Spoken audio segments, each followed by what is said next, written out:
Well, the governor is denying that he did anything wrong, but the reality is that his own chief of staff had admitted that there was a cover-up regarding the nursing home scandal, and that was initially why I had called for him to resign. His executive order that put COVID-positive patients, the underreporting, which his own Democratic Attorney General exposed, that was underreported by 50% the number of deaths and 40% the number of positive patients put in those homes. And then there was the admitted cover-up. Then there was the threatening of a state lawmaker. So there has been a lot that has happened here that gives reason for the governor to no longer be able to serve. Now, you have additional 7 women who have come forward with sexual harassment allegations. Now, the question that he refuses to answer is, did he have a consensual relationship with any of his staff members? And that seems to be the key here, because what others may view as sexual harassment, he may view as consensual. And I think that that makes a big difference here, but it doesn't make a difference in whether the governor should resign, because obviously if it was corporate America, he would have been pushed out the door already. 100%. And this idea that the governor is trying to claim, cancel culture is absurd. He's trying to compare himself with, Abraham Lincoln and George Washington and Mr. Potato Head, and instead of actually taking responsibility for his actions and apologizing to the people of the state of New York. Yeah, and I've heard, look, the guy is an egomaniac. We all know that. I personally don't think he's going to step down under just about any circumstance, because I think in some degree he has this vision of himself that is not reality, and I don't think he thinks he actually did anything wrong. So he thinks he's fighting this. Now, this is a stunning fall from grace. Most Democrats are now calling for him to leave. I mean, he got an Emmy a few months ago. He wrote a book about how awesome he is and his COVID response, which actually turned out to be a huge dumpster fire in and of itself. What can we do as viewers, what can we do as Americans to start pushing this down and say this is not okay? Because he was on the front lines of supporting the Kavanaugh accusers that had no evidence. Absolutely. There certainly is a double standard here. This is a governor who had called for at least 3 assembly members. While I was a member of the state assembly, he had called for 3 to resign immediately following allegations by 1 individual each. Now we're up to 7 women here, and the governor seems to have a double standard. And that's not even including the nursing home scandal. And there's others out there, actually, in terms of scandals and what the governor has not been transparent. And there have been other cover-ups that we think are coming slowly out in the media.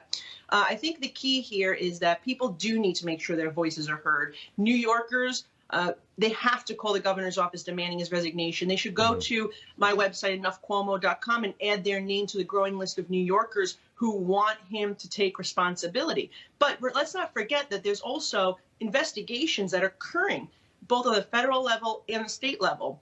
The Attorney General has an investigation. The state legislature, in a bipartisan fashion, are moving forward with an impeachment inquiry. We also have the FBI and the Department of Justice investigating the alleged cover-up that his own chief of staff admitted to. So there is a lot happening here. So whether it's going to be by resignation, or whether it's going to be by prosecution, or whether it's going to be at the ballot box next year, I believe that the governor will not be serving much longer. You even see his own staff members not reporting to work. Some have left the administration. How can he possibly, during this month, negotiate the budget, get us back on the track to recovery? We have small businesses that are still suffering due to his arbitrary restrictions. We need to start opening this state, getting children back in school once and for all. And how can we do that if the person at the head is being clouded by so much? Yeah, it's shocking. The thing to me, though, is when you had huge swaths of the media.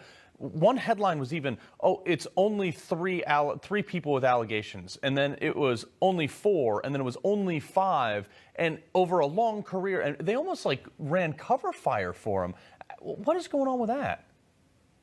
No, look, I mean, this is the typical double standard of the media. Look what they did to Justice Kavanaugh. Look what they've done to President Trump.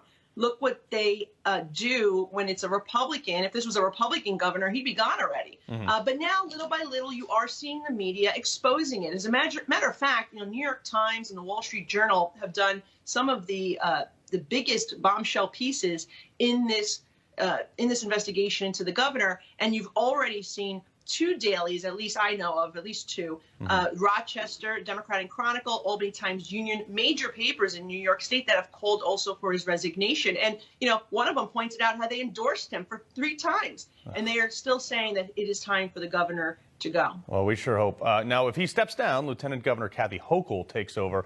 What do we know about her? And is that any better, worse? I mean, same? Well, I would say she's more conservative than this governor, but I don't think she's going to be strong enough to take on the progressive wing of this party, which has mounted so much pressure. And it's part of the reason why you see people like Governor Cuomo and Senator Schumer move more and more to the left to satisfy a radical base. Yeah. So I think she will just complete his term, and you'll see